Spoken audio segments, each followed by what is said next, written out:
Good evening, y'all. It's your two favorite titty South kings, Ryan CTE Rankin and Carter Booty Boudreaux Schultz, baby. And this is another episode of Shoat Time. Joining us, like always, is two great men.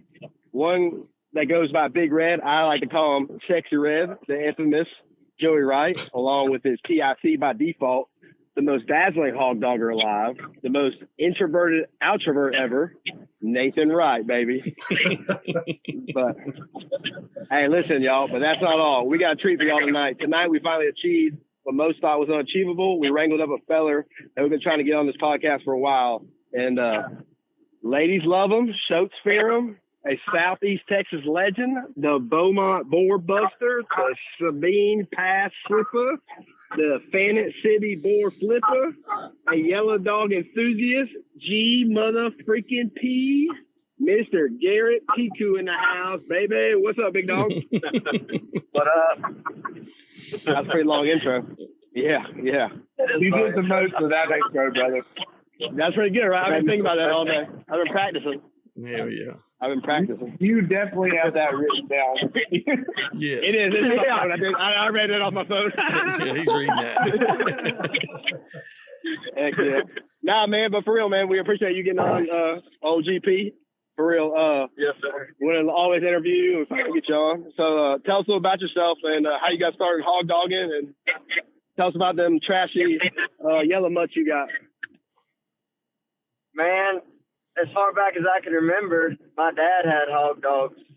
So, I mean, some of my earliest memories is getting ready to go hog hunting with my dad or working cows with my dad. And then, we see some hogs. Hey, after we get done, let's go catch some hogs, And ever since that, I've just been kind of hooked on it. It's just what I wanted to do. My toys growing up was hogs and dogs, that's what I played with because that's what I wanted to do. And when I finally got old enough to drive myself, I was toting my dad's cow dogs going and hog hunting, whether he'd work cows with them all day or not. I didn't want to go out or go hang out or do whatever. Me and a few buddies would just get together and we'd go hunt. And it's just never changed. Heck yeah. Now to give everybody a sense of, like, my perspective, me and Carter got the opportunity to go down and hunt with Garrett. I got to go one time. Carter's been a couple times. The area that took us to the very first time that we got to hang out reminds me of old school Florida, minus like the orange groves and stuff like that. And you travel around a little bit. What makes hunting in the saltgrass different and unique compared to other places? And do you think you got it harder or easier than most places you've been? I think everywhere has its challenges and everywhere has it, where it's not so hard. I think what's challenging the most in the saltgrass is that it's thick and normally it's wet. And you never really know where the hog is going to be. The dogs don't either because they can't see anything. They're jumping around. If it's a big hog, you're probably going to get everything wrecked because they're liable to jump right on top of him before he stands up. That's right. Or he's gonna slip out of there and they're not gonna know he's there. But that can happen anywhere. That can happen in a briar bush. That can happen in a bunch of cactus. That can happen, pretty much anywhere. So I guess it really just everywhere has its challenges. Hold on now, Garrett. You was talking about your dogs jumping on top of the hogs. I always heard when it came to you that, you get out there and you got to kick them hogs up for your dog. That's Okay, you got me. I got him. No, Garrett's got. So what really happens is I have a trap out there and I go and kick them out. Yeah, I've heard they were bought. I've heard Garrett buys them and then has somebody turn them loose right before he goes hunting. I tell you, the last time I was over there, we had to call 3 people to come hunt for him. Hunt them dogs for him. No, I'm just messing. The last time I was over there, we was out of the saltgrass and we got into that rose hedge. And for Georgia people that don't know what rose hedge is, it's just as bad as a clear cut in briars. Rosehead is just as bad as blackberry briars. It's not. I mean, it's just as bad. So, but we got into some of that the last time I was over there, and it is for sure just as bad as clear cut briars. So that's something that people from Georgia can understand. The rosehead is just as bad as our green briars or our blackberry briars. Okay. Hey, you know how you said that our dogs will just jump on the hogs sometimes accidentally. I've seen many videos of Garrett jumping on hogs on purposely. Yeah, he'll flat out spear them hogs right in the field. He does pretty good. But it is thick though. Garrett did lead me and Carter on a wild goose chase one night. The first hogs we got hunted out there with a green bulldog. Garrett said, "Yeah, man, this little washout, this bridge is out. Y'all can't make it around to them. You're gonna have to go through this salt grass about 400 yards, and it's probably 8 foot tall." And me and Carter are trying to lug this new bulldog that Garrett gave us to walk through there, and Shrimp and Champ had a hog bait up on the other side. And about the time me and Carter it got so bad we just left the bulldog out there in the middle of that stuff. By the time we got to see the hogs and the dogs were getting around, we see headlights shining around, and Garrett and Josh Stander and I believe is that your brother or your brother-in-law? My brother-in-law. I was with your brother-in-law. Yeah, he drove around, and we see them right there, and they're over there catching this hog that me and Carter just spent 30, 45 minutes trying to get to. No, so I appreciate that one, Garrett. Mm-hmm. Yeah, and that's what. In the heat of the moment, and no maps on their Garmin, I may have misinterpreted which ditch they were in. Yeah, it was all good, man. They made up a good bar hog, and it cut my old shrimp dog pretty good, and it Keith Carter's Champ dog pretty good. But it was a damn stud of a hog. Stud of a hog. Hey, do one of y'all guys have a radio on or something in the truck? Yeah, I don't know. I just hear some background noise on this end. Does anybody else hear it? I don't hear nothing. It could be. I mean, let me see if I can take my headphones off. No, it's fine. If it's not, it's no big deal. I was just checking to make sure. Because I thought I heard it too. Like I'm just saying I can hear it. It was probably them 3 women VPs got in the truck watching TikToks. Dude, I'm telling you, he's probably got them stacked up. No. Don't be getting all in trouble right now. I ain't trying to get him in trouble. No? Is that your old lady you always caught that hog the other night? Yes, sir. Y'all caught a damn. Yeah, y'all caught a damn stud. Y'all caught a damn slab on man. That was a shank. That was a shankster, man. Now them hogs down there, they go pretty good teeth down there. Yeah. Usually like that. Yeah. That thing has some bananas. Yeah, they do. Yeah, they normally do.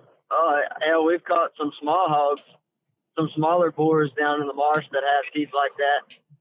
I really ain't figured out what grows them like that. I don't know if it's eating dead fish and crabs and stuff or what it is, but they normally got some teeth to them. Yeah. Yeah. Now, what's the biggest hog or the biggest set of teeth y'all caught down there so far? The biggest weighed hog we've ever caught was 350 pound even bar. He wasn't in the marsh. He was about 30 minutes away up in Hampshire. We caught him in a little thicket. I've caught a bunch of 280s to 300s down there with some big teeth. The biggest tooth hog, I was young. Me and Dad went, and it was 9 inches from gum to tip. Wow. On one side, the other side broke off. But, it was curled back, growing into his head when we caught him. That's gnarly. That's crazy. Now, hold on. Sorry. I got a cough real quick. I'm getting old. Now, growing up, so you strictly had yellow dogs. You don't got much color in your pack. What's the reason for that? Don't fix what ain't broken. Yeah, I heard that. It's all. I heard that.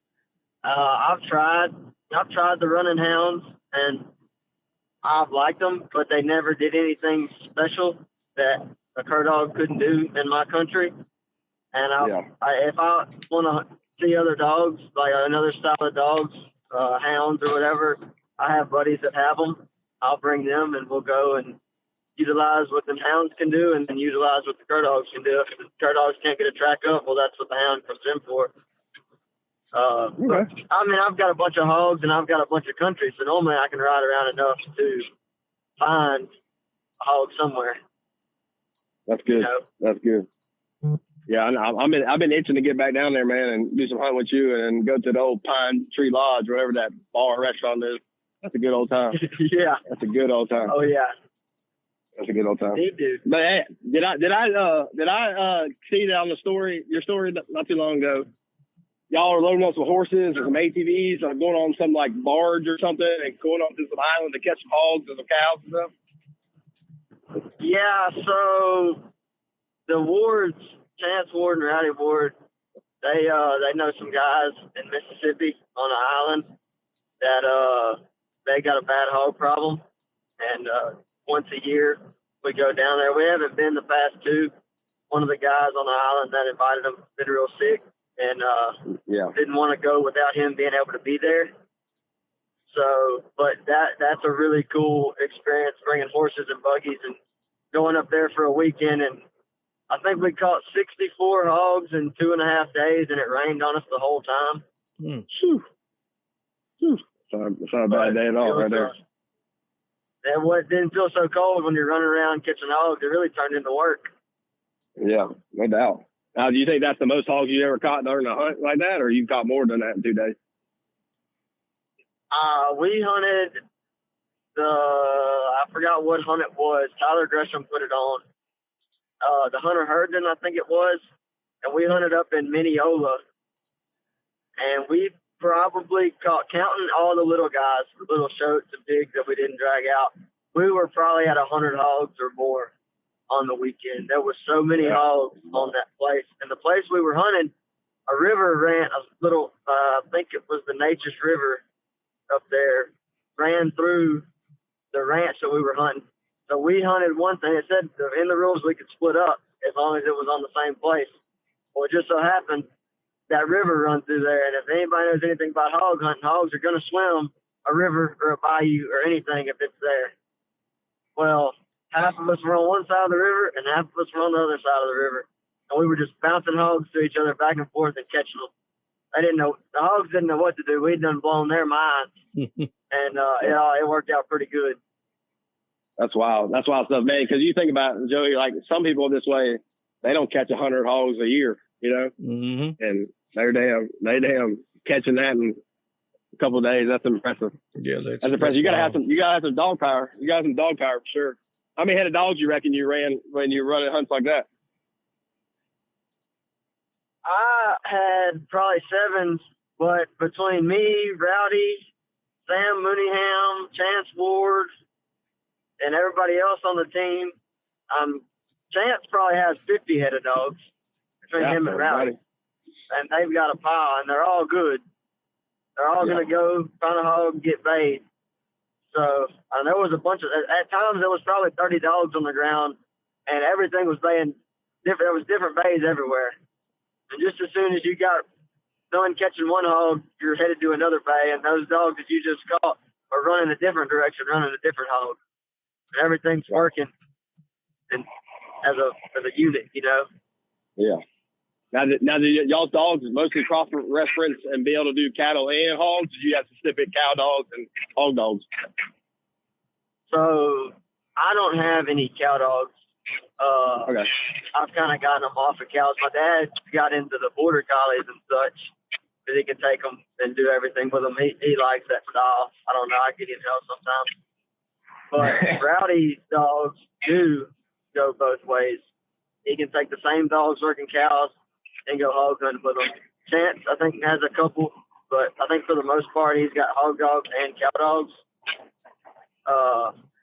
I think what it comes down to sometimes now is if it's a really good cow dog, they don't hog hunt it just because it's hard to have a really good cow dog, and you don't want to get him killed, you know.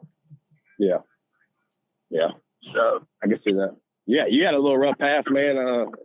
Did you have like 5, 6, 8 dogs get in a bind over the past 2 years?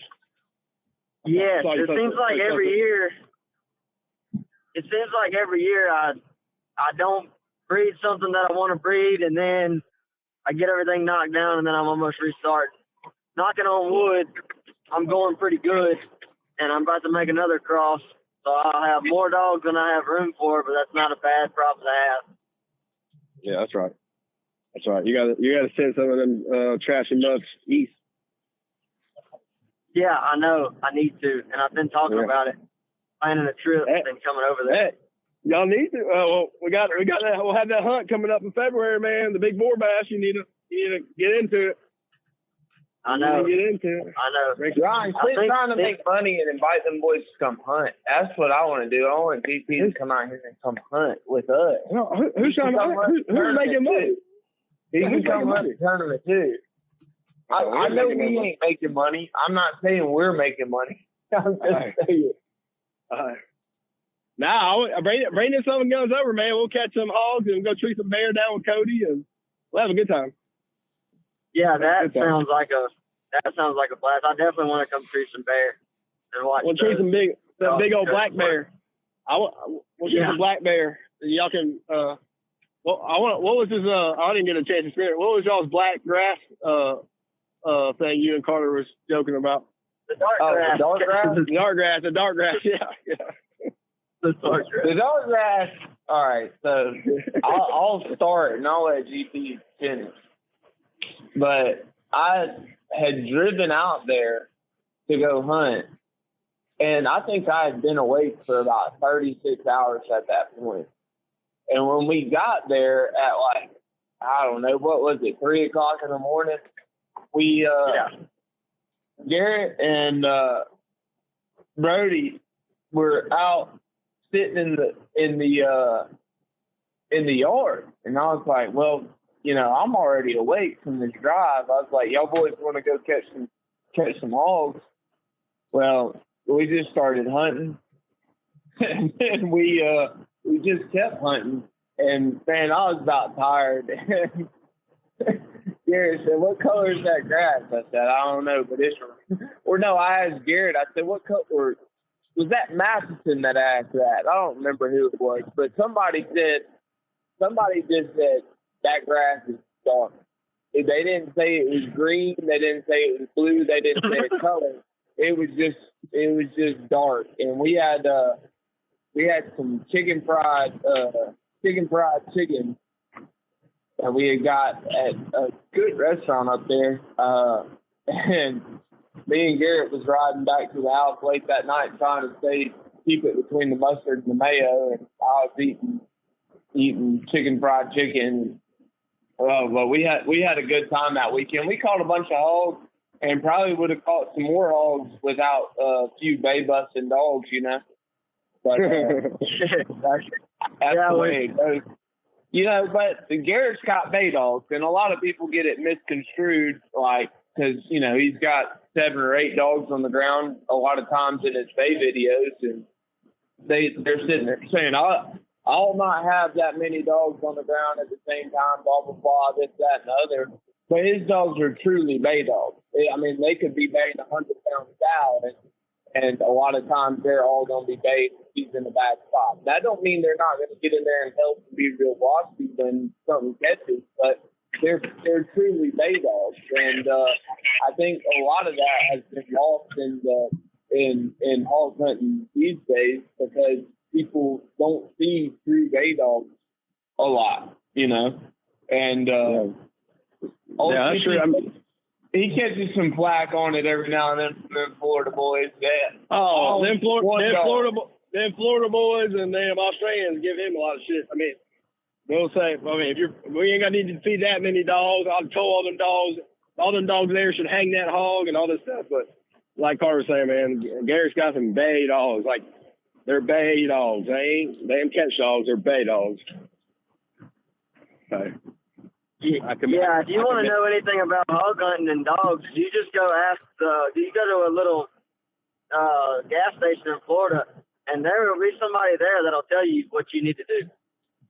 That's right. Yes. And he'll let you know if he's got Facebook. Oh yeah.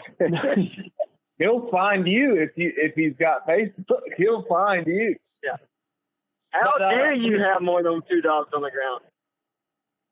Yeah, and I mean, like, for me, it's kind of funny too, because, you know, like, there's been times where we've been hunting where we had 2 or 3 dogs on the ground, and then, you know, something else jumped, or, you know, something happened and we ended up casting some more dogs, and then we end up at the bay and there's 8 dogs in there baying. You know, it's not like we're dumping 7, 8 head dogs on one hog. It's just that it generally tends to happen. They're gonna pitch in and help each other out, and if they ain't got something jumped or started, then they're gonna go get in on some of that action. Yeah, and there's something pretty about looking at your Garmin and having 2 different bays or 3 different bays on it. Oh, giving out dogs and dogs here, dogs there, and then you got multiple bays going on at the same time. 100%. But I mean, it's just like you catch a bunch of flack on Facebook. I mean, I know I'm preaching to the choir here, but it's just one of those things, like, people often degrade and talk bad about things that they're not used to. And if they got the opportunity to see it in person, they would probably really enjoy it, you know? Oh, no doubt they would. And it's always going to have animosity, because nowadays it seems like if you're reading on Facebook, if you can't pull up to New York City and kick your dogs out and they can't go find a hog, then your dogs suck and you don't need to be feeding them and you need to kill them and this and that and yada, yada, yada. It's like somebody wrote a book on how to hog hunt, and if your dogs aren't like that specifically, then they aren't no good. But they don't put in perspective different areas and different terrain and everything else. Amen. Yeah. You know? I mean, me and Carter found that most people that talk all that shit like that ain't hunted more than 30 minutes from their house or an hour from their house. They grew up in this one area, and that's all they hunt, and that's all they know. They haven't opened their mind up to anything, and it's sad to see that, but there's a lot of people like that. And they're not going to bring their dogs and hunt anywhere. Like hell no. They'll talk shit, and you tell them, say, hey, well, come on, you know, you're invited to come hunt. They're never going to take you up on it. Yeah. Nope. Closed-minded, small-minded people. But it can't. And the problem is people not wanting to get bested. Like, if I can go hunting with somebody and see better dogs than mine, I want to do that. And figure out how I can get mine like that. Mm-hmm. 100%. Oh, 100%. The only person I'm competing with is myself. I want them to have better than what I had before. And the way to do that is to go watch somebody's dogs that are really, really, really good. Yeah, I mean, you're 100% right. I mean, like I said, people are closed-minded to that, and they'll think they're doing the best thing since sliced bread, but in reality, they ain't shit. Their dogs ain't shit, and they're scared to go places. But that's everywhere, man. Now, that was going to lead to my next question. I mean, it's like on our side, we see a lot of turnover. Do y'all see a lot of turnover with people in the hog dog community over there? Like, in terms of getting in the game and getting out quickly? And if so, what do you think causes that so much? Yes, there is. People getting in right after deer season and getting out when it gets too hot. I think a lot of it has to do now with some of those guys, because most of the guys, it seems like it's people that are hunting deer leases.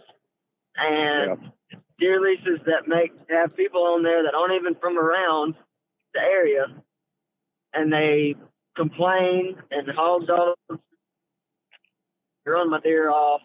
Hog hunters, they do everything is a problem with a hog hunter. And I think sometimes the hog hunters don't make it any better for themselves by sitting and just talking or writing up a contract, like anything to try to help themselves. It's easier just to get in, hunt when you can, and then get back out. Yeah. Yeah, I can see that. Now, you're in Texas. Everybody knows you're in Texas. You're Southeast Texas. Everybody that usually thinks of Texas, they think of Cactus Flats and the Dallas Cowboys and shit like that. But y'all are in like prime gator country. Now, how do y'all battle the gators and your dogs and without them getting ate, or has it happened in the past? Growing up Florida and hunting, deer dogs, hog dogs, stuff, we've had dogs get ate in the past, and it's not a fun time at all. Now, how do y'all battle that issue? No, and I've had dogs eat too. And don't incriminate yourself here. No. I know better than that. But yeah, we've had dogs eaten too, and it sucks. And especially during the summertime around here, because that wintertime I get my dogs casting pretty good. I mean, they'll run off, cast pretty good. But by summertime, I gotta bring them on back in. I can't just send them somewhere. Which thankfully, there's so many alligators around here. I mean, there's just as many alligators as there is hogs, if not more. And the hogs know that they're there too. Yeah. So if a hog has a chance to cross a bridge, it'll run to the bridge and cross. But on top of that, I was gonna say, now they trying to dump the dogs off into the alligators? No. Okay. The hogs will cross a bridge to avoid swimming. Oh, okay. I get what you're saying. I got you. Yeah, I've watched them run 1.5 miles, and instead to go to a concrete bridge and cross. Wow. And watch them cross the bridge to not have to swim the ditch. That's incredible, man. Well, I mean, one of the times that I was out there, I mean, we jumped that big boar hog right on the road, and we had probably 5 or 6 dogs on him. And Garrett looked at me and said, "Can you tone them dogs back?" I was like, "Yeah, I can tone them back." He said, "Well, tone them back because they're heading to a ditch that they don't need to cross." And, it's one of those things, like, you always got to be conscious of where you're at, and and there is not a hog worth getting a good dog ate. Now, a sorry dog, that's a story for a different time, but there's not a single hog that's going to be worth getting a good dog ate. And like every time I've been out there, you've been really good about knowing, exactly where, your big ones are sitting, and keeping your dogs out of that situation, trying to keep them out of trouble. And that's part of it. You got to live right beside them things. You got to hunt right beside those things. And part of being a good houndsman, a good dog man is knowing those things and keeping your dogs out of trouble when it's at all possible. Yeah, and that's what helps me a lot is growing up hunting all this country. I know where the hogs pretty much live. I know where I can go and find hogs. But on top of that, I know where they're headed. And I don't just park, kick dogs out, let them run the hog until they get paid. I'm big on helping my dogs. Not only does it help catch the hog faster, because the hog is going to jump up and run to the marsh every time, or he's going to run to to the water. And where there's water, there's an alligator. If there's water, there's an alligator in it. Hands down. If you drop by water, there's going to be an alligator in it. So if I can cut that hog off and send him right back where he come from and confuse him, I'm going to do it. And 9 times out of 10, that's what helps me catch my hog, is be helping my dogs.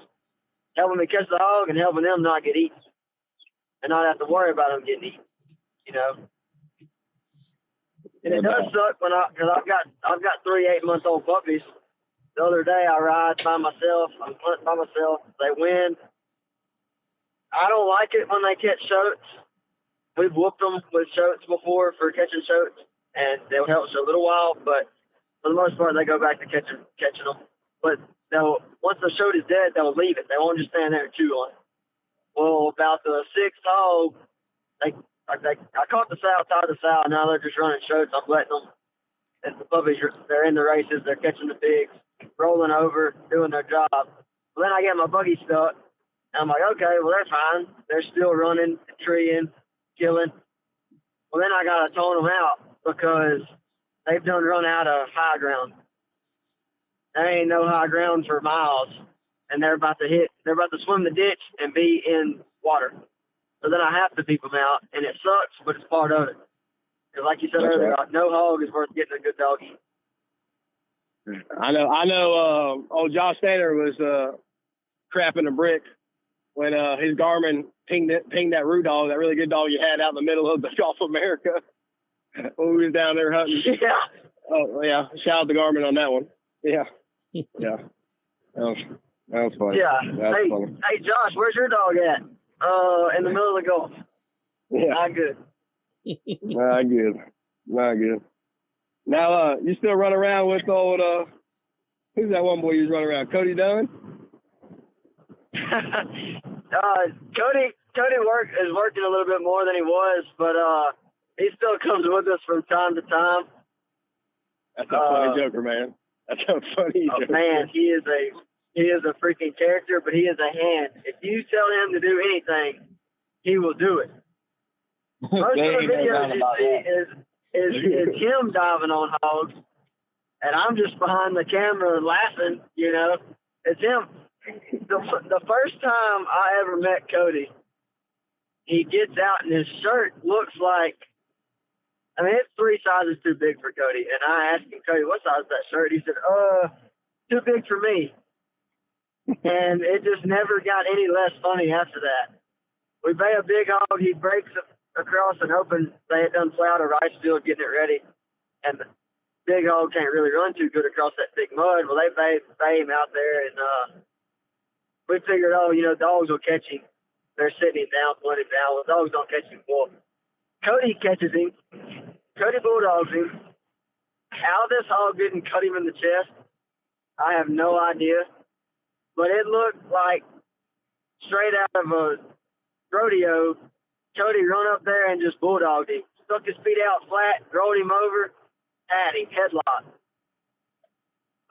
We're gonna send some of them videos. We're gonna send some of those videos to Joey to show what you're talking about.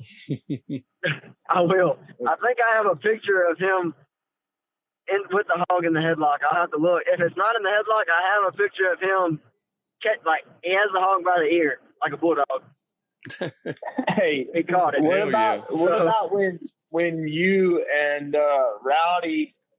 And I guess Chance was out there. What about when y'all were catching that mama cow and Cody had her in a headlock and the old sheriff lady said, "Are you all right?" And you said, "Hell no, I'm not all right." It looks like I'm all right. They said this thing was just flinging him all over the place. Yeah, so they had just they were clearing out a field to plant milo, and we jumped some hogs and a bunch of rose heads, but the thicket is surrounded by open pasture, and we've got them surrounded. If they want to leave, they got to cross an opening, and that's what we were trying to make them do is come out of them woods. Well, she did come out, and we caught her in a muddy, slippery, muddy ditch. Well, Cody's got this baggy jacket on, and we caught her, got the dogs out. And I'm like, Cody, you got her? You going to turn her loose? Well, when he stands her up by the tail is muddy, and it slips out of his hand, and she spins on him. Well, he backs up, and his hat, he tries to, stop her from biting him, and she bites the jacket, and she's shaking him around, and he loses his hat. And he's like, "You can have the hat. You can have it." She ain't quit shaking him. Well, she finally shakes her. She finally lets go, and he jumps. And I don't know what he was thinking, but he jumped in the briars, and then he got stuck in the briars, and you just see 2 little feet kicking. And I think the hog was just as confused as me as to what was going on with left.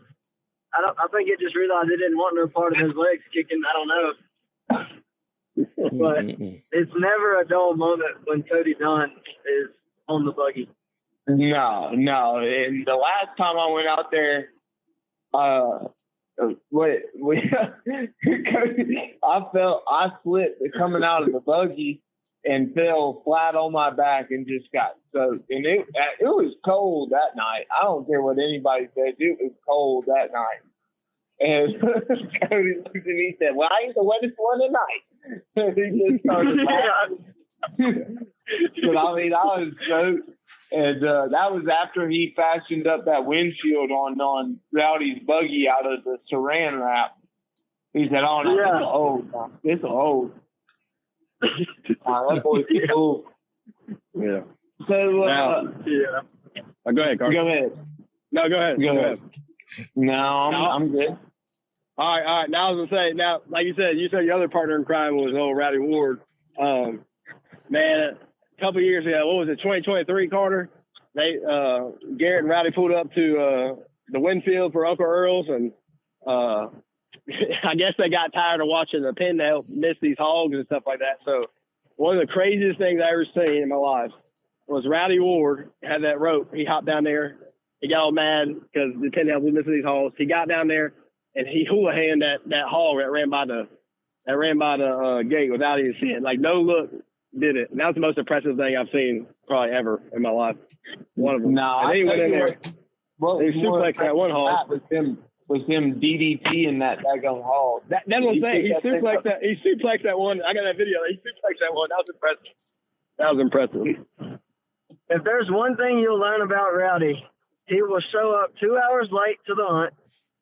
He might be wearing 2 different shoes, but he will do something that day that's so impressive that he becomes the hero. And it is every time, whether you're working cows or hog hunting, Rowdy will do something spectacular, and you will forget about the 2 wrong shoes or the 2 hours late that he got there. Yeah, he's a damn man. He's a damn man. And I mean, you know, y'all's daddies are both kind of legends in that part of Texas. And talk a little bit about kind of living up to their legacy, man. Like, I mean, obviously, like, you know, it's a different time now, but you know, it's like you're not a first generation guy. Your daddy kind of started you on dogs. Just kind of talk a little bit about living up to that legacy that your dad started.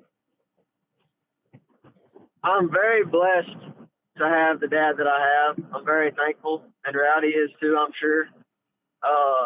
Showing me, you know, my dad can make a dog pretty much do anything, can get a dog to do anything. He's about as dog man as they come. But he hung around dogmen. You go think about Kyle Witherspoon and Kyle, that's your dad hunted with a bunch, or Kevin Allen, who doesn't have dogs anymore. And it's hunting with different people, learning and growing. And I'm thankful for that. And it's big shoes to fill, you know. He still hunts a little bit. He'll go on horses if I'm hunting around there. But yeah, I don't know. It'll be hard to live up to that. It's hard to live up to that. You know, everybody knows me as Joel's son around here. Yeah. Yeah, I mean, like that's the thing. Like, every time I've talked to anybody that you know is from that part of the world or has experienced that part of the world in any capacity, like, you know, I say I went and hunted with you, and that, you know, it's the same thing. It's Joel's boy or that's Chance's boy. Like, you know, it's an interesting dynamic because, you know, like, y'all's dads are essentially legends around those parts. But at the same time, man, like, I think y'all both have done a good job of kind of forging your own legacy. And, you know, it's just like you said, your dad kind of went to college for his cattle dogs, but you're still running the yellow dogs for hogs. And so, you know, it's nice to have all that information. It's nice to have that role model that you look up to, but at the same time, it's nice to be able to say, you know what, like, I think this is the way I want to go, and I think this is the direction I want to go. And y'all, you know, you've done a really good job of that, especially like after getting a lot of your older dogs that were really, really nice yellow dogs knocked out. I mean, like, a lot of guys hang it up and go to something different. It would have been very easy for you to say, well, I'm just.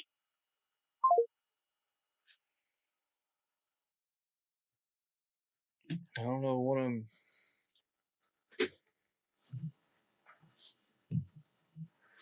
Call dropped. Okay. That's it. 40 minutes.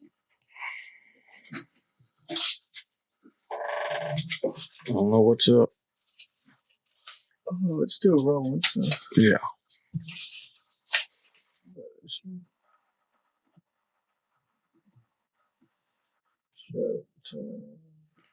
Says unable to send my message.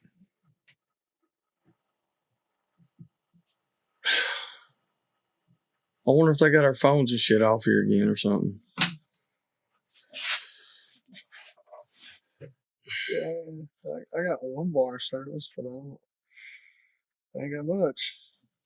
But, not looking good. Yeah, mine's doing that same stupid shit. Yay. Oh my God. Call him a messenger.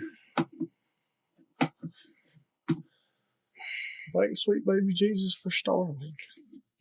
Let me make sure I've got it on, that I'm on Starlink out here.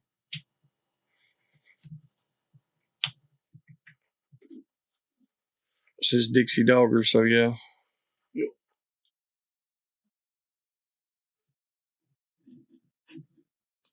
I'm trying to call him. Motherfucker. Oh my God, this is the stupidest shit.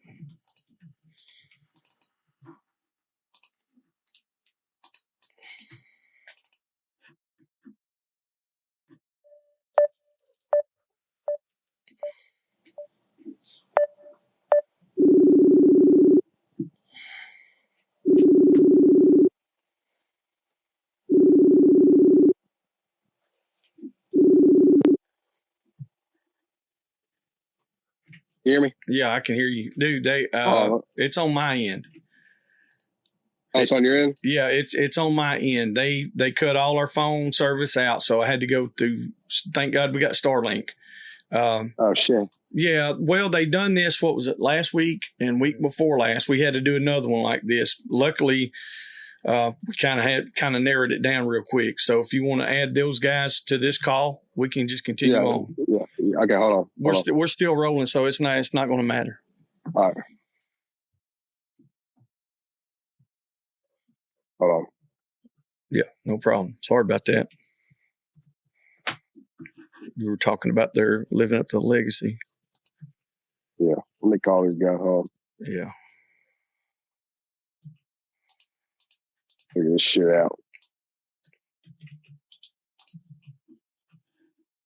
Hold on. I can hang up and you can add everybody on a group if you want to.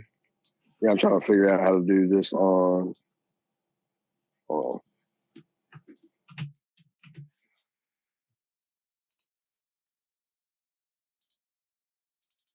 There you go. Hey, can you hear me? Yeah, I can hear you. Carr, can you hear me? Yeah, I can hear you. Okay. All right, Garrett, can you hear me? Yeah, I can hear. Sorry about that, guys. It's on our end. They're adding a new Wi-Fi network, new spectrum through here, and they done this a couple of weeks ago. And then I think they done it the very first part of last week for like 4 hours. They cut all the phone service out. That's lovely. Yeah. Oh, it's convenient as hell. But we got we got Starlink and we still can go. Then what'd you end on? Do you remember? You were talking about living up to their dad's legacy and how they're building their own legacy right now. And Nate can just edit and splice everything together and we'll be ready to go. Oh shit. Okay. Was Garrett talking? Yeah, Garrett was talking. Garrett was talking about what they're doing and how they're building their own legacy. Okay. Okay. All right, Garrett, redo that, I guess. Okay. Well, I'm very blessed to have the dad that I have, and I'm sure Rowdy would say the same thing. Mm-hmm. Yeah. Of course, father and son want to be better, don't know if you can be better because growing up, they were your first heroes. It's big shoes to fill. Dad kind of got away from the hog dogs and stuff, and I stuck with it. But if I ever have questions about anything, he knows, and I don't really know if I'll ever be bigger than him. Hell, around here, I'm known as Joel's son, and pretty much everywhere I go, if I introduce myself, oh, is Joel your dad? That's the first question that happens. But I guess when your dad's 40 over in his 40s and he's still spurring broncs and winning rodeos on top of everything else that he does. A lot of people are gonna know him, you know. Mm-hmm. Well, and that's the cool thing about it, y'all. You know, you don't necessarily see your dad as competition, like, you know. And you just said it right there. If there's something that I don't know, I can go ask my dad, and that's a really nice thing to have, whether it be your dad or just an older fella that you looked up to or whatever it may be. It's nice to have somebody that when you don't know something, you can go ask them, and it's really awesome that it's your dad, and it's really awesome that y'all have. Y'all still respect them and still admire what they've done, but at the same time, you're not stuck in that, and you're trying to forge your own legacy, you know?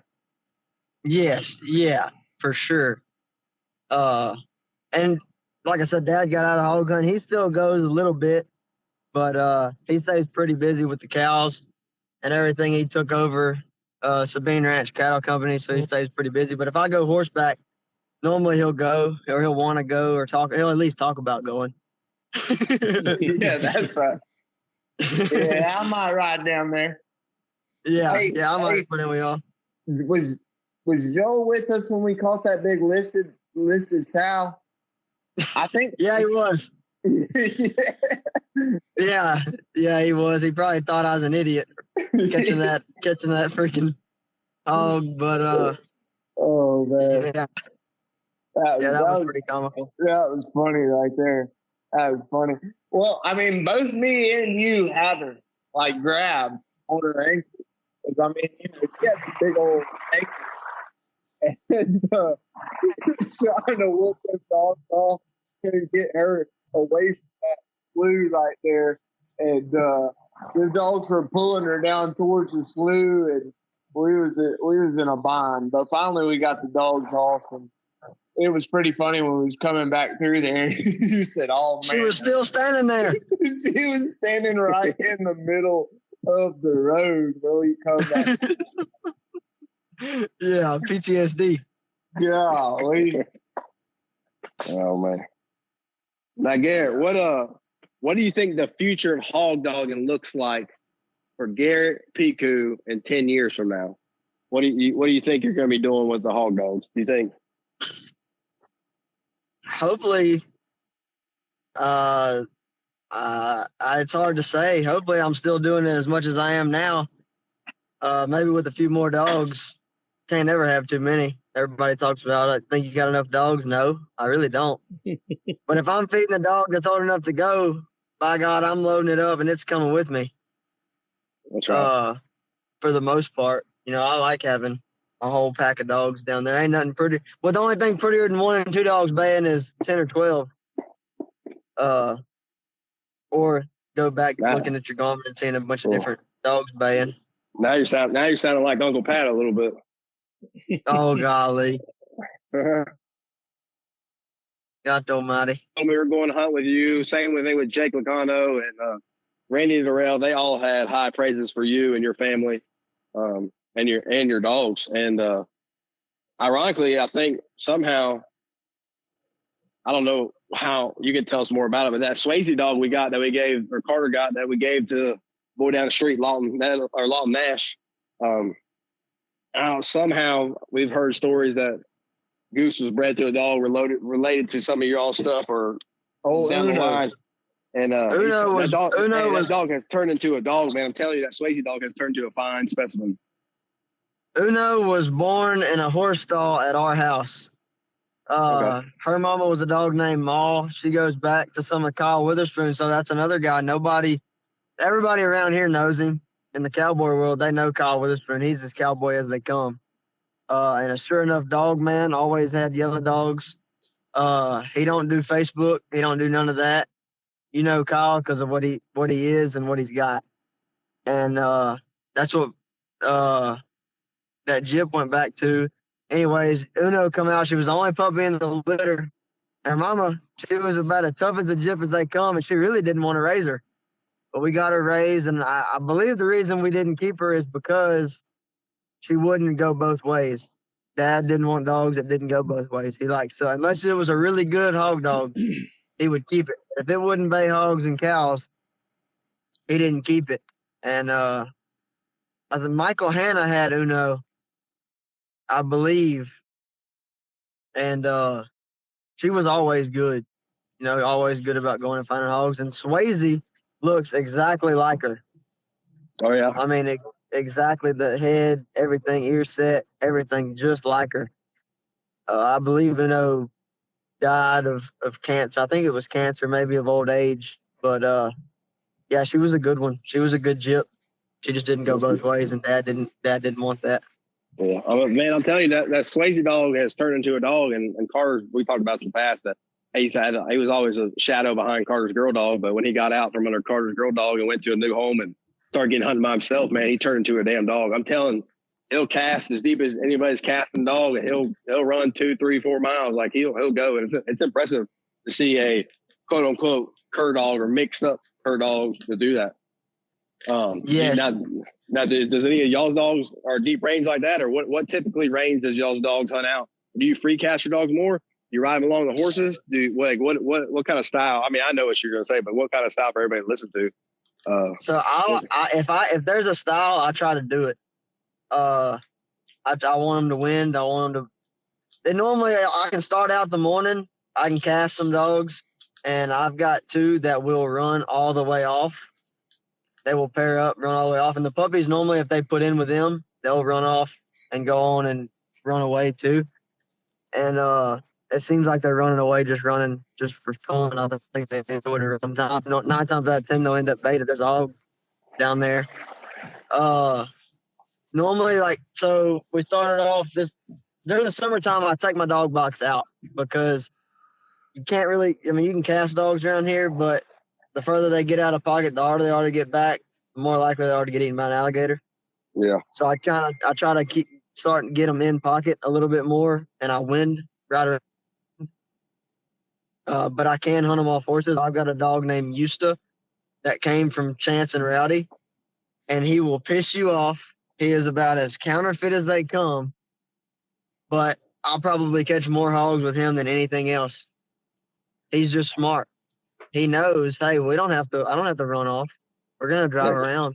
I'll win the hog that's laying in the bushes that ain't moved in 8 hours. I'll go find him.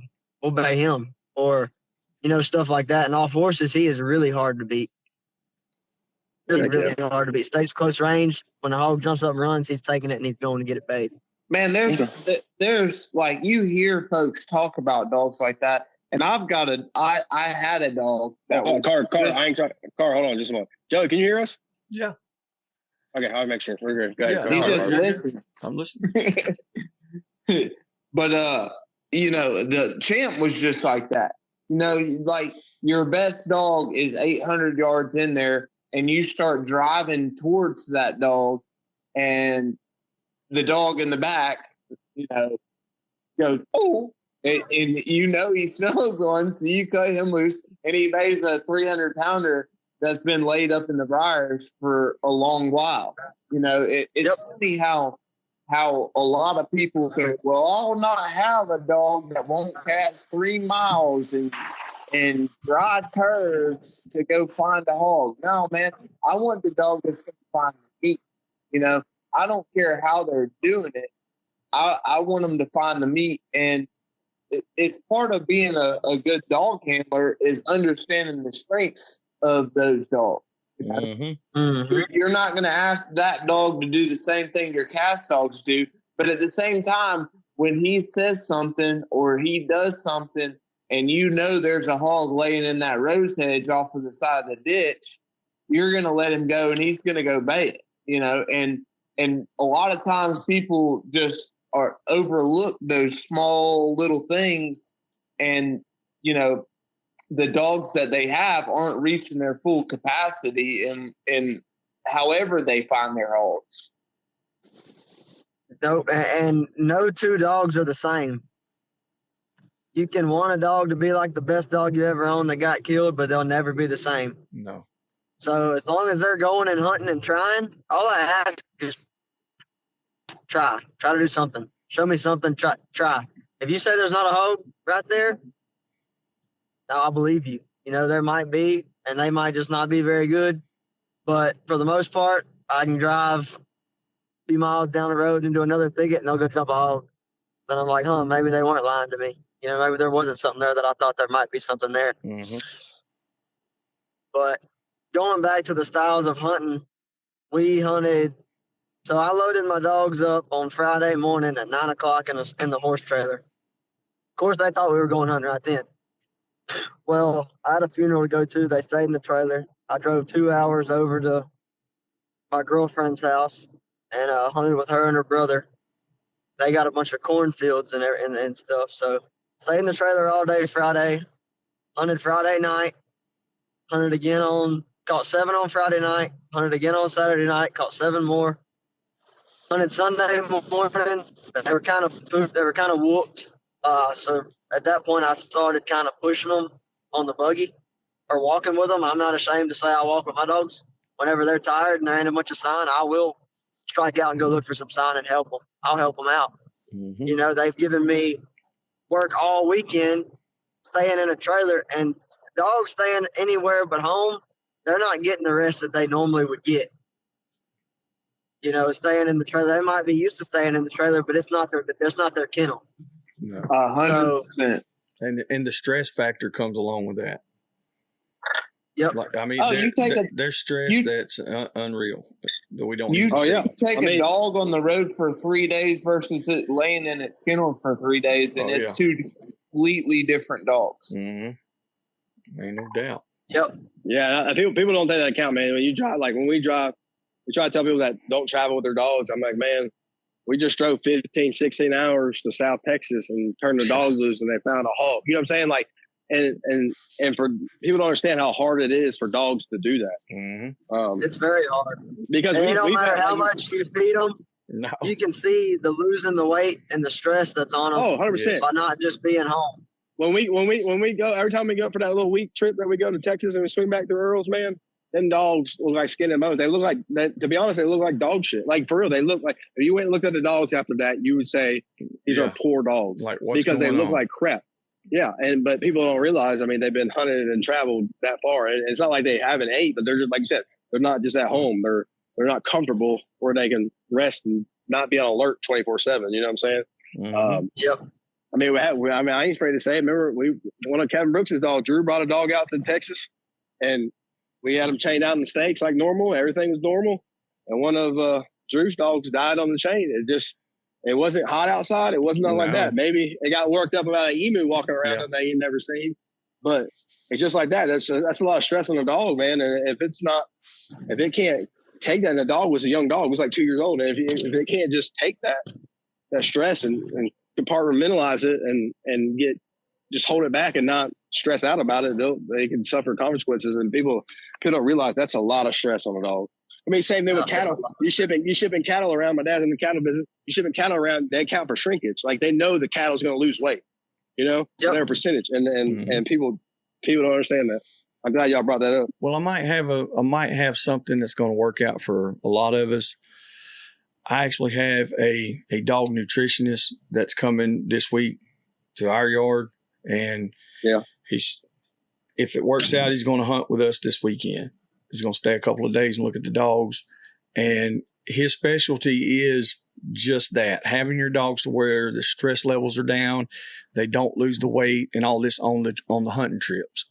So, if this guy can help us out, like it's going to be great for all of us.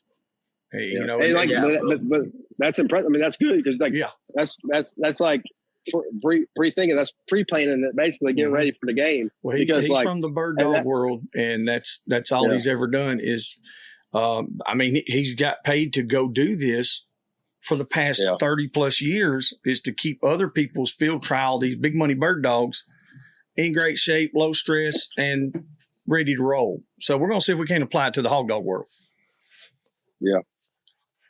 And I think people need to take the factor, like, if the sooner you get dogs used to going out, like puppies, I'll throw a puppy in my dog box. We're not going hunting at all. I mean, the damn thing's 2 months old, but I'm going to drive around town with it in a dog box so it gets used to being in there and new stuff and walking around. So that's good. And a lot of people need to think of beforehand, you're going to go on this trip. Like your dogs need to be taken care of. Like you got to be able to take care of your dogs beforehand. They can't look like shit before you go. Then they're going to come back and not make it all the way back. You know what I'm saying? So there is obviously freak things that happen that occur that could happen. But as you guys, like people got to harp on taking care of your dogs all the time, and especially before a big trip, like overfeed them a little bit so they're used to, they got some weight on them still, you know? Yep. That I'm glad you brought that up. Yeah, that's something good. That's something that's, I feel like a lot of people don't talk about is, that side of things. Like, your dog's losing weight. But I also feel like what Garrett just talked about a while ago about him helping his dog in every way. My level of respect is went through the roof. I don't know Garrett that well. I've talked to him and watched videos, and I know that sucker is he's got a lot of big hogs out there, but a lot of these guys, like you said, they won't say, "Oh yeah, man, I got down and walked my dogs up through this head of woods" or anything. Why wouldn't you? Why would you not help your dogs? I mean, I think that's they don't want to say they had to help them. Nobody wants to talk about what went wrong. Well, making a good dog, there's a lot that's probably going to go wrong into doing it. Yeah. And you're not, and it goes back to when I said you're going to try to compare it to a dog you had. Not every dog's the same. Not every dog just fires off and is good. That's right. Sometimes it takes a little bit of help and a little bit of confidence boosting and a little bit of, hey, this is what I want you to do. I'll show you. I'll do it with you. You know, sir. And then boom. Next thing you know, the dog's going and finding hogs. You ain't got to walk them no more. You ain't got to do it no more. They know what you want. They know what you want them to do. Yeah. Now, Garrett, what's the most humbling thing a hog has ever taught you? You reckon? Out of all these years you've been hog hunting, what's the most humbling thing a hog has taught you? Hogs are smart, especially ones that has been ran. And hogs around here have been hunted a bunch.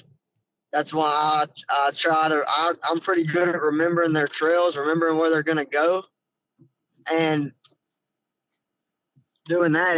And there's hogs that I've never caught that I have baited and I have tried to catch and I have tried to outsmart. And just when I think I got them, they pull something out of their hand and it just stumps me. When I'm scratching my head because I done thought I got this hog figured out, and he goes somewhere else. There's some rice fields that I hunt, and it's wide. They done cut them. The fields are wide open. The grass is still a little tall because they just cut the tops off. But I'm for sure I'm about to catch this hog. The wind is right. Everything is right. They run out there. They get him baited. I know it's him. He's in the same freaking field that I bait him in the last 7 times I've got on him. And he goes on a cross-country trip, and I'm going to every hog crossing that I know of, and I'm cutting him off and cutting him off and cutting him off. Well, then he hits a briar bush, a rosehead little clump, probably 30 yards wide, 40 yards long, something like that. And their dogs are circling it, baying it. And I'd go to driving my buggy over it, trying to get him to come out. He's gone. He done got out of there. You know what the Australians would say to that? You need a couple of bull Arabs. Yeah. That's what the Australians are going to tell you on that one. Yep. Yeah. And maybe I do. Maybe that would help me. But I don't know. Bull Arabs, I got some in the very back here, down there by the creek. I've got a couple of bull Arabs down there. They've been there for about 20 years. Yeah. I made my bird bulls and yeller dogs and bulldog crosses. They got to go yonder. I find it funny that like you're talking about though, in a wide open field. Yeah, where did he go? Yeah, where did he go? He slipped out. The hogs are smart, man. They strike out or they'll sit there and squat. That's what humbles me the most is them squatting hogs, man. I've noticed. Just in the last 5 years, I've noticed them hogs, like especially the good hogs, squat a lot more than they did in the 5 years before that. Yes, sir. Like, you'll go jump a huge rally of hogs, Mm-hmm. and then the dogs are 800 yards away running them little pigs and shit and squid and all them littles. And then you'll just be standing there looking at the Garmin, and you'll look up, and Big Boar Hog just stands up and walks right by, about 50 yards in front of you, and just strolls on right on by. Hey, we did that. They usually walk right in front of you, sit there in the road, take a shit, take a piss, and just walk on. We did that the other night with a guy. He's from Louisiana. He's my niece's boyfriend, and he's been hunting up here. You know Heath and all them guys. All right, well, they got a spot that they hunted up here, and we call it the zoo because, like, literally, you're going to catch within 5 minutes, and you'll catch a bunch. It's nobody's place, really. Everybody just kind of uses it. But he been going up there, and he wanted to come hunt with us. I said, that's a little different. So I think we were about 3 hours in, and his little dogs, they were jamming. They would bay and bay and bay, and as soon as we get close, they break and run.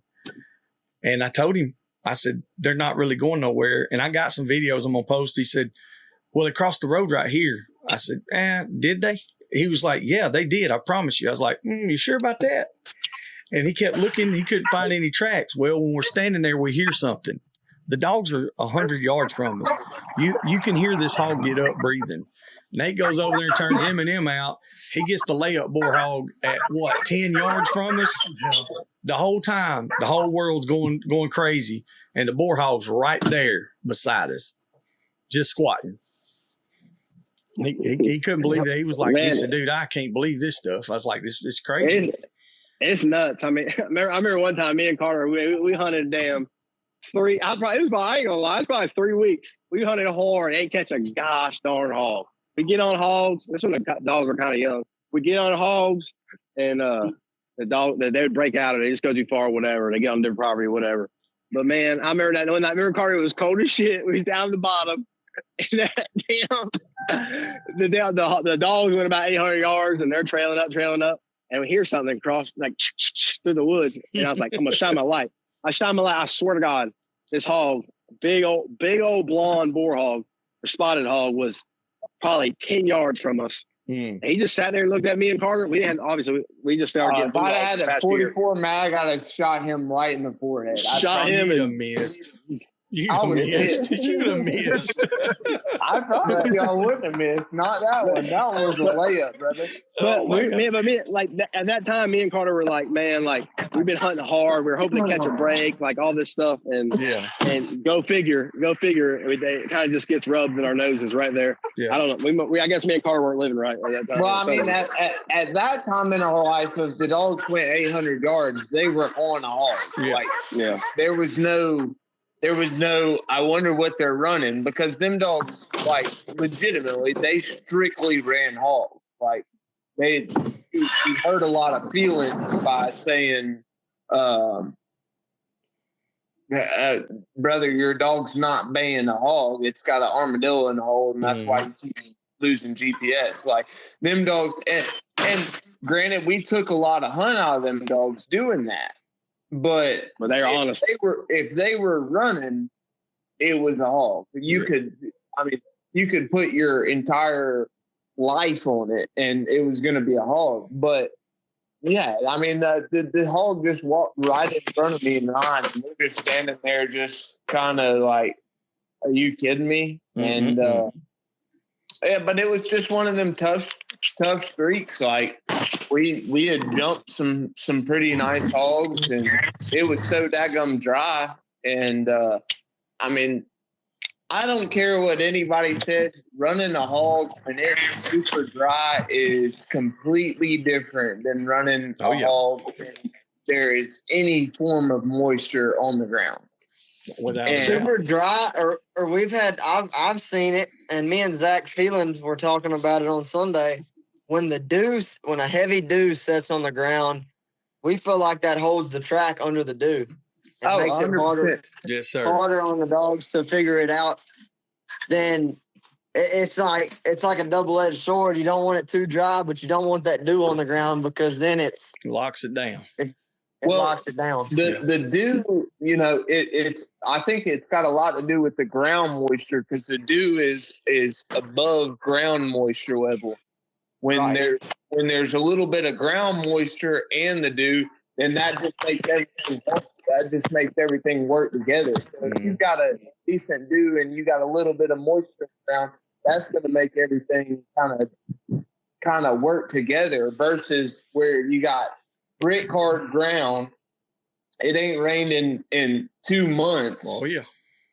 And then you got dew on top of that. Yeah, that's gonna hold it down, because that hog was walking before the dew set. It's different if he was walking after the dew set.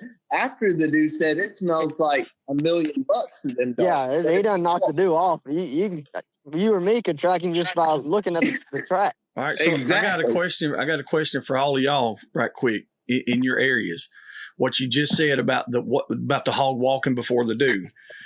What do you feel is the optimum time that these hogs are walking? And Garrett, in your area, and then Carter and Ryan in y'all's area. All right. Well, hogs around here, you never really know when they're moving. I know if there's a light rain outside, I can go hunting down there and see hogs moving. I got you. 9 times out of 10, hogs will be moving in a light rain, sometimes in a heavy rain, and I've even seen them moving in the middle of the day when it's 100 degrees outside. Okay. But I think that has something to do. I think they changed their patterns because of they're getting ran by dogs. They're getting shot at from helicopters. Mm-hmm. They're getting shot at from thermal guys. I think they are starting to figure out kind of what times they need to move and whatnot. Last night we're riding around. Colin Kovarchik, my girlfriend's brother, he bought a drone because they have so many cornfields to cover in a night. That drone is a game changer. Oh yeah. Well, because you can go and ride around fields and see hog tracks all you want, but you fly that drone up, there ain't a single hog in the field. Mm-hmm. Then you're wasting time or whatever. Well, we get to a field that there's more knockdown corn than there is standing corn, and we have caught hogs out of here 2 nights in a row, a bunch of hogs. Well, it's 2:30 in the morning, and the hogs are just now getting there. Wow. They're just now showing up. They've had all night. Nothing's been there. It actually had a day break where nothing touched it. And they didn't even come the night that we weren't there. At least there wasn't any new knockdown corn. I got you. And so I think they changed depending on pressure. Mm-hmm. I'd have to agree with Garrett there. I would say our hogs walk whenever they get good and well ready to walk. Like, I had one of the most humbling things ever happened to me, and this has probably been 8 or 9 years ago. But I had hogs on camera, and it was right before turkey season because I remember I had turkeys on the camera too, and I had hogs coming at like 11:30 in the day. Mm-hmm. Just kind of a random time because normally, like typically, you're going to see them when it gets dark. And 11:30 for every day, and this was back when cell cameras were still real expensive. So I wasn't buying no cell camera. And so I was going out there dumping corn and checking camera every day. And Monday, Tuesday, Wednesday, and Thursday, they were there from 11:30 to 2:30 during the day. Yeah. And we got set up. We met at the daggum gas station ready to go at 10 o'clock and just sat there and waited, just like, oh, yeah, we fixing to pile it on them. Go, show up, drive up there. The hogs didn't show up. We hunted the whole property, didn't catch anything. And then I go back on Sunday to check the camera, and the day that we showed up on that Friday, they were there from like 4 to 6 during the day. Yeah. You know, it was just wild. It was extremely humbling to me. It's just like, yeah, you think you know what they're doing. You think you got them dialed in, but more than likely you don't. Yeah, that's the way it was for us for years. Like, you know, late in the evening at dark, usually we'd go hunting at about 9 or 10 that night, and we'd just wear them out. You know, that's when we was going to find them. Yeah. And then I got this other property, and it changed. It humbled me to the fact that I paid more for that property just to hog hunt it a few times a year, and there's not hardly any hogs on it, but it humbled me. I thought I was good at it. I thought I had good dogs. And then I got there and I was like, holy shit. Those hogs were coming out at 2:00 in the afternoon, 9:00 in the morning, 3:00 in the morning, just whenever they wanted to. Well, so I had to adjust a lot, but here the past 2 weeks, I have noticed a whole completely different deal down here where we're hunting. These hogs are walking down the middle of the road at 10:00 in the morning. Yeah. And we're like I'm talking about, we're there right at daylight, you know, trying to get the best part of the day. And I mean, it's already 90 degrees, 85 to 90 degrees with high humidity. And they're just walking right down the middle of the road. And we never see hogs. You know, it's so thick. But it's like like you said, they're out walking like you said, I think they're evolving. I mean, yes. And I testify, like me and Carter, we're gracious enough that our jobs allow us to hunt whenever. Same thing with like Dave Williams and stuff. We've been hunting with Dave Williams a lot, and it almost seems like we catch hogs, way more hogs in the middle of the day. Yeah. From like Monday through Thursday almost, and then like obviously Friday, Saturday, Sunday, people are hunting all the time, but I think we catch more hogs in the middle of the day during the week when everybody's at work. So like I think them hogs kind of can pattern and figure out when they're hot, like the pressure, the most pressure is, like they can almost sense that, and then they know they're good. And heck, we've been smashing them. Like there's been multiple times me and Carter get up and like I get off the fire hall over here. I'll leave, like technically I'm supposed to be 8 to 8, so usually people come in for me like 7 o'clock. Anyways, by the time I get home, get the dogs, and get up to the Golden Pantry to meet Dave or Carter or whoever I'm hunting with, it's 8:30, 9 o'clock before the hunt starts. You know what I'm saying? And then we go out there and hunt, and they're in the middle of the week when people are at work, and we usually do pretty decent. But I get what you're saying. But like I see the thing where I think times of the year, the moon phases, all that stuff that plays a part. But I can guarantee you, there's one spot that we got that me and Carter call the crap fields, that they probably there around 2 to 6 o'clock in the morning. And when the farmer is out there, they'll tell us, they'll be like, well, we seen them drove a hog 40, 50 of them at 2 o'clock in the morning. If y'all were here at 2 o'clock in the morning. But at the same time. But I mean, I think it 100% matters what time of year it is. Like, because 100%. Yeah, that's what I'm saying.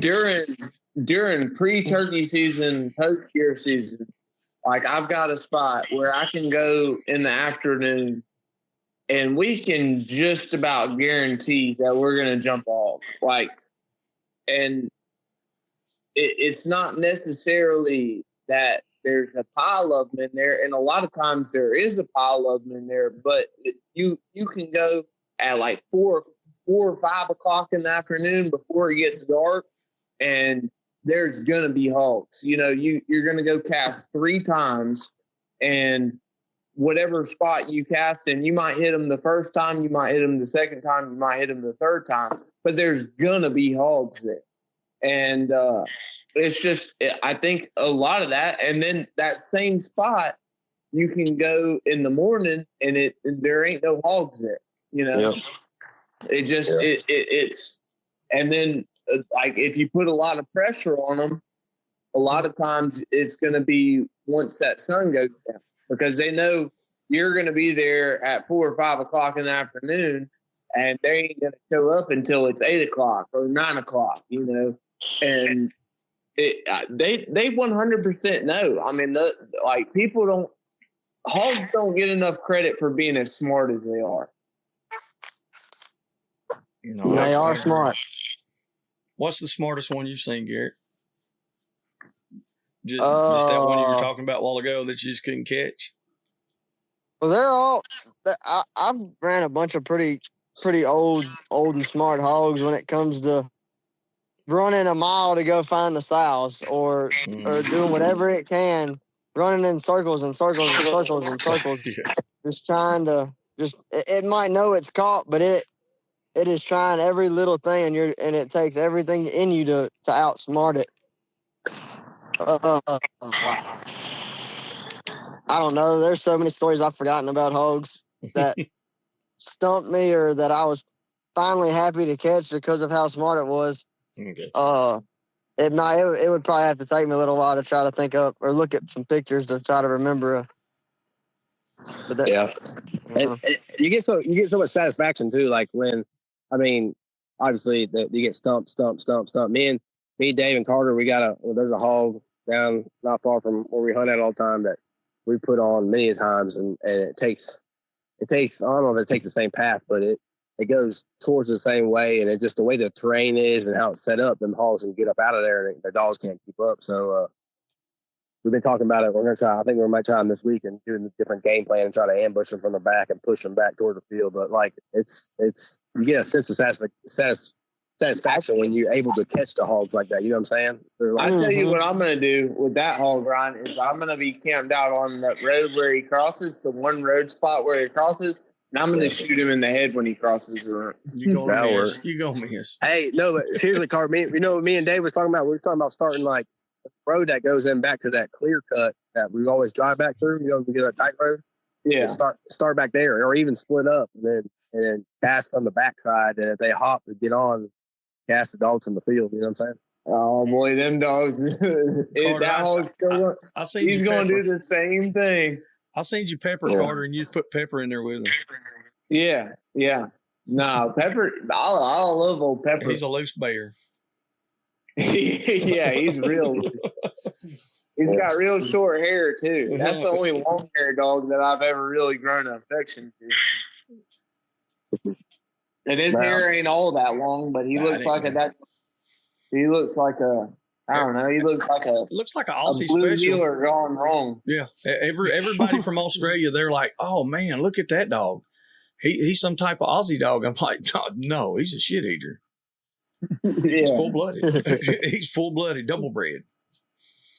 Double bred. Yeah. Now we've been going for about an hour and a half, or whatever we got going on. Yeah. I wanted to ask Garrett one more question before. I know he's got stuff to do. He's probably got work tomorrow morning.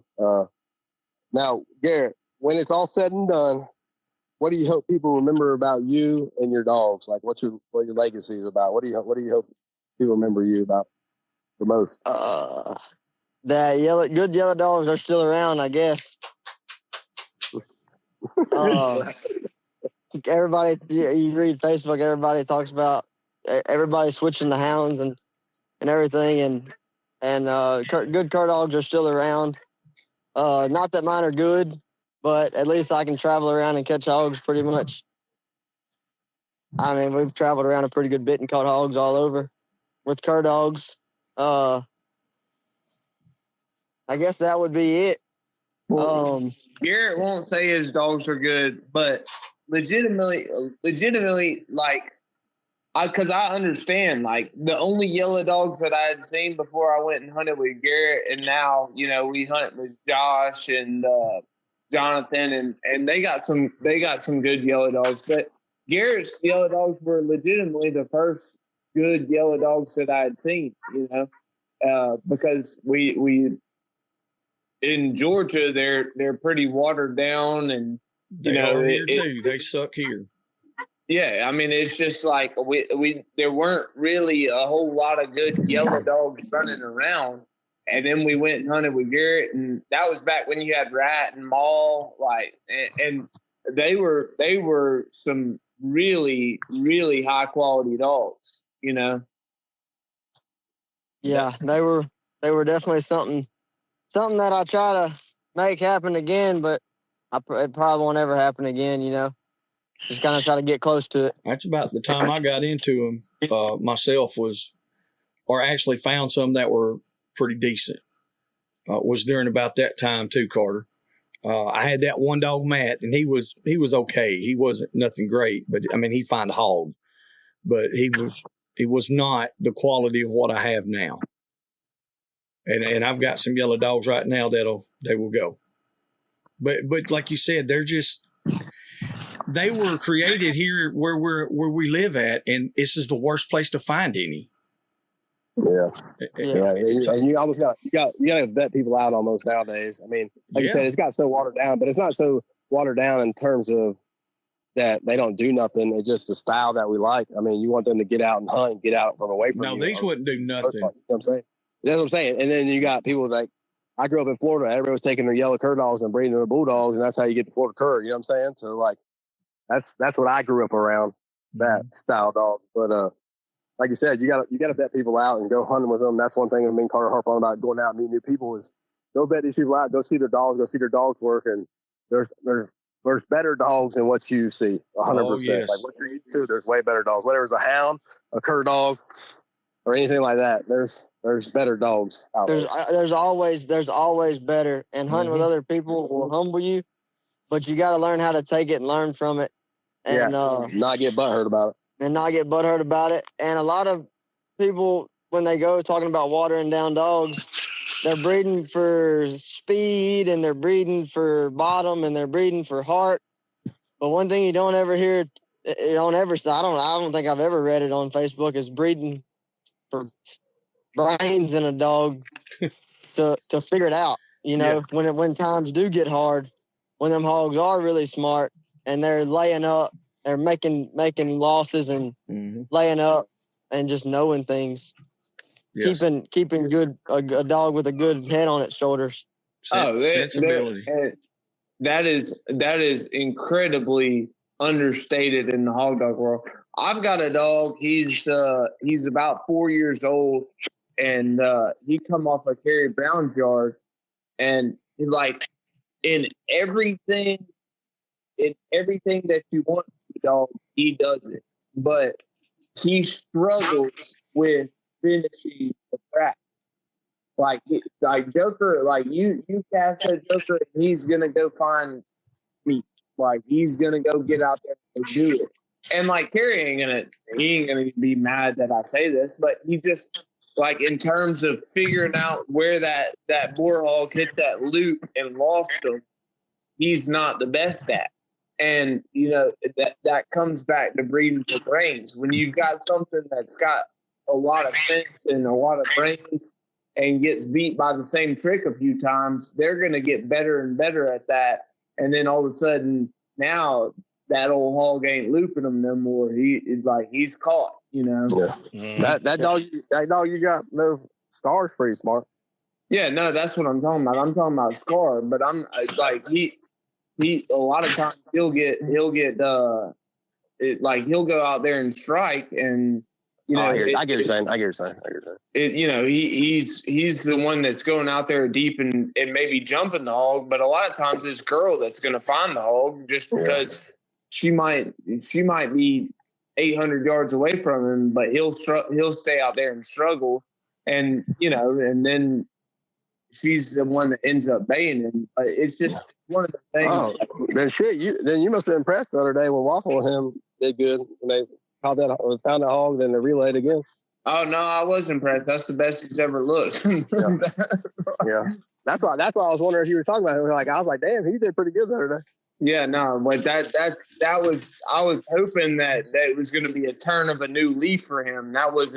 That's not essentially common for him. Yeah. I was very excited when he did that, and then next time I took him, he did the same thing. He went out there and jumped the hog and ended up on a shoat.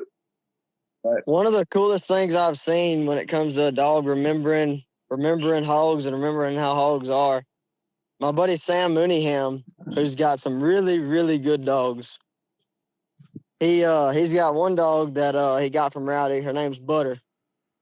And if you ain't Rowdy, Sam or Sam's family, he will eat you alive. She is mean as can be. But you kick her out, and if she sees a falling down tree, she is going to go check it. Every single tree. If it's falling down, she will check it. One day, I guess they bait a hog in a falling down tree, and she ain't forgot it. That's funny. you're riding anywhere and there's a tree, she's gonna go check it. There might not be no sign for miles, but if she looks up and there's a tree, she's gonna go walk in it, around it, everything to make sure that a hog is not laid in that tree. Well, you better not bring her over to Georgia because we got a bunch of blowdowns everywhere. That should be checking all day long. Yeah. That's funny. Well, good deal, Garrett, man. Like I said, we just wanted to get on and touch base with you and just get you on the horn and talk to you a little bit. I don't got any more questions for you. Either Joey or Joey Nathan or Carter's got any. Fine, feel free to shoot. But like I said, we appreciate your time, man, getting on the podcast. Oh yeah, for sure. Yeah, I got one. Appreciate it. Yeah. I got a good closer question. What's your favorite hog hunting story? I mean, you've been in it since you was knee high to a grasshopper. There's got to be one story or one hog that stands above the rest, and we'll end on that.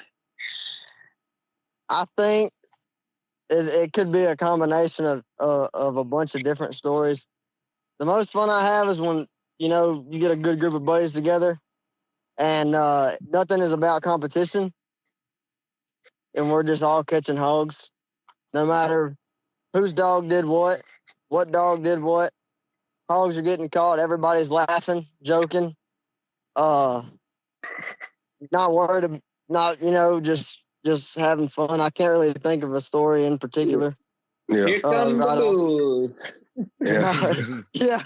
Yeah, here comes the bulls. That day was fun. Hell, I could probably talk about that, or I could talk about summer nights, riding around getting eaten by mosquitoes. Mosquitoes being so bad, you can't talk. When you laugh, they fly in your throat. When you're tying hogs, they're eating you alive.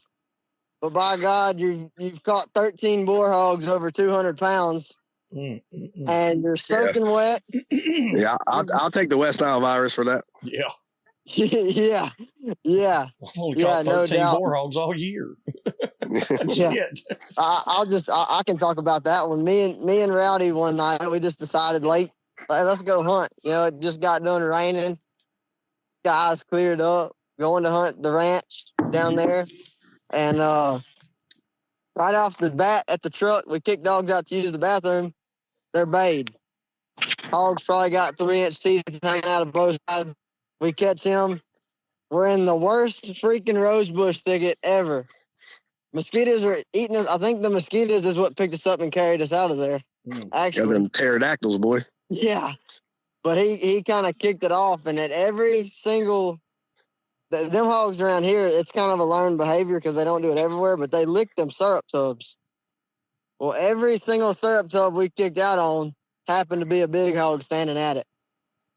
Well, thankfully, me and Rowdy can handle our own because whoever got there first was the one tying, and whoever got there second was the one whooping mosquitoes off the other one.